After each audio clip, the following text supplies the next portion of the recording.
Up on the right. 4 years ago, Prince Harry fulfilled a burning ambition. He was deployed to Afghanistan to fight. Most of the guys were pretty bummed that I was here because nothing was happening for the first few days that I was here. But things are picking up again now because it's obviously quite boring when nothing happens down here. Britain's royals are expected to serve in the armed forces. Prince Charles was in the Navy, as was his brother, Prince Andrew, who flew helicopters during the Falklands War in 1982. Prince William is in the Air Force, flying search and rescue. Guard of honour! By the right!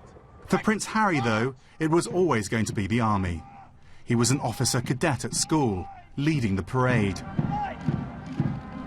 Aged 20, his father handed him over to the Sandhurst Military Academy, where Britain trains its officer class. The regime here is unforgiving. They start pretty early.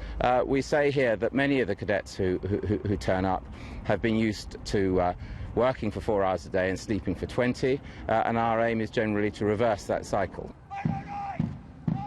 1 year later, and he was a commissioned officer and desperately keen to serve on the front line. If they said, no, you can't go front line, then I wouldn't drag my sorry ass through Sandhurst, and I wouldn't be where I am now, because the last thing I want to do is have my soldiers sent away to Iraq or wherever like that, and for me to be held back home twiddling my thumbs thinking, well, what about David, what about Derek, you know? At first, he was off to Iraq. The decision has been taken by myself that he will deploy with his regiment in due course. 2 weeks later, it was off. I've decided that the risk to Prince Harry is too great.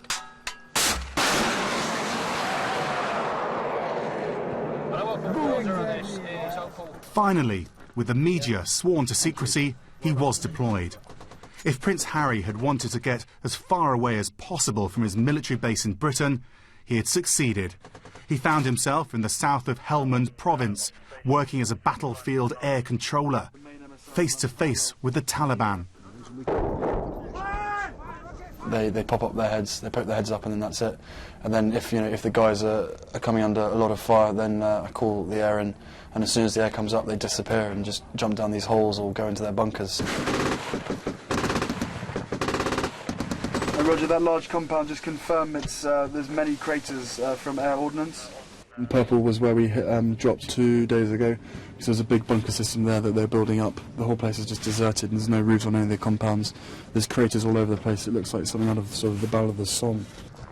He also undertook foot patrols and embraced his anonymity. It's very nice to be sort of a normal person for once. I think this is about as normal as I'm ever going to get. Just walking around some of the locals or the AMP, they haven't got a clue. Next door, through these walls that's got holes in it, are the interpreters, and they haven't got a clue. Sit down, have a chat with them, have a cigarette with them, and wish I could say I have a beer, but that doesn't happen around here. The Americans arrived, all is well in the Empire. A few weeks later, and Harry had moved north. They brought dogs. He was now with a squadron of armoured vehicles, and still clearly in his element. I was going to get pet one, he goes, no, killer dog. It's like, okay, it was drugs dog, friendly, killer dog, not so friendly. On one occasion, as it was about to cross a wadi, a dry riverbed, the patrol discovered a roadside bomb. Yesterday we just bumped into an IED in a vulnerable point, perfect ambush point. Roger, orange smoke now. Still working as an air traffic controller, it was Harry's job to bring in the disposal unit. Beautiful colour. We waited about 4 hours for the EOD team to come out. Yeah, Roger, if you could possibly not land directly on it, it was a pretty weak throw.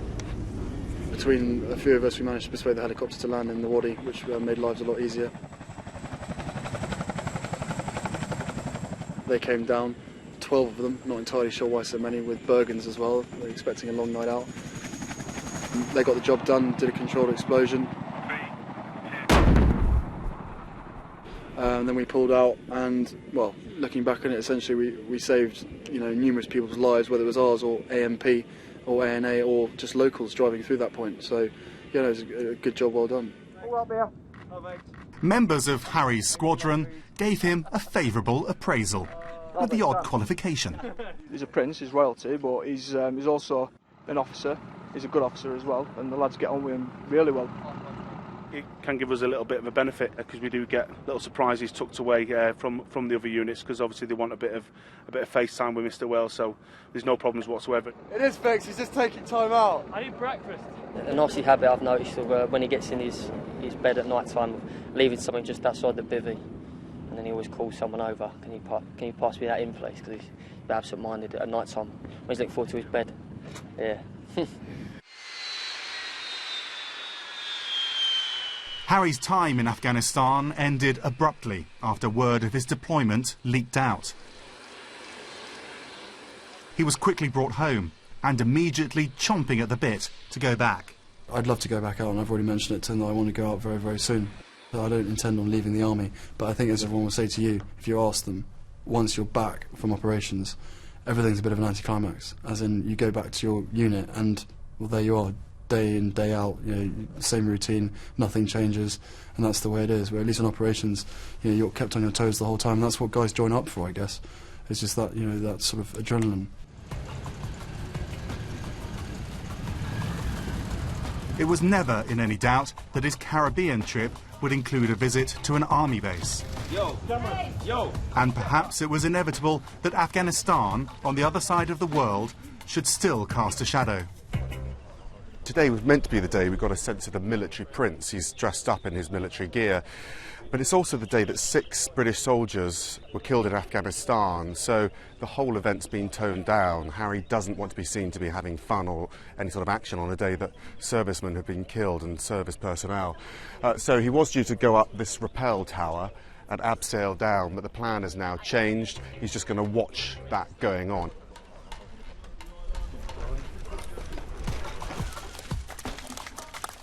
He does, though, take part in some shooting practice. Anyone with a camera want to stand at the other end? Reminding those of us in the press pack of his noted marksmanship. And as Prince Harry gets down to business, scoring a near-perfect 39 out of 40, I find myself in conversation with an old mate of his from Sandhurst, Lieutenant Cain Mills. The Prince Harry that I know, he's very dedicated. And you may think, this is a prince, right? But he's really one of the guys. He's really one of the boys. He's dedicated, always gave his 110%, always dug in when it's time to dig in, always get down to the grime and to the dirt. Our platoon, as we know it, that group that we train with, we're still very tight on it. We're on most of the social networks. So you speak to him on Facebook and... Well, obviously he's not on that, but when I get his number, and from time to time his number will change, yeah. Do you have a chat? What do people rib him about at Sandhurst? Being a royal. Being a royal, the Harry Potter series. Do you call him Harry Potter? Sometimes. Lieutenant Mills had described an impressive fellow cadet to me, but this was also a period in Prince Harry's life when he made mistakes in public. There were stories of drug taking and heavy drinking. There were stories of brawling outside nightclubs. This is the first time I've ever seen Prince Harry. It's the first time I've ever, photographed him. I was quite shocked, in fact. Not forgetting the infamous occasion he went dressed as a Nazi to a fancy dress party. It's another right royal mess. And once again, it's Prince Harry who's in the firing line. That earned him a rebuke from some of the country's senior politicians. Saddened that the Prince has shown such immaturity. I think a public apology is appropriate. I think those were all part of him sort of growing up, learning, perhaps not being aware of how much the media were going to scrutinise him. I think that probably is Harry of the past. We haven't so far heard a gaffe from him for quite a long time. I think he's learnt his lesson, actually. Senior royal sources agree. He's matured, they say, and the impulsiveness that used to land him in trouble now shows itself in a sense of fun. Never more so than in Jamaica, when Harry pays a call on the fastest man in the world, Usain Bolt.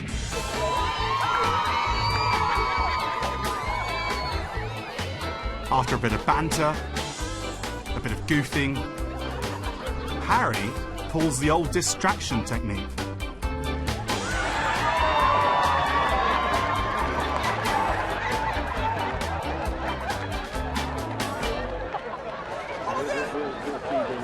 He's here because they really wanted him, the Jamaicans. They wanted Harry. Originally, Princess Anne was coming here, and they sort of twisted and did everything to get him, and I think he's thrilled about that. I tell you, he's really laid back. He's a wonderful person. As I said, a lot of dignitaries are kind of stuck up more professional, but he's really laid back, very cool. He's a professional, so I like that.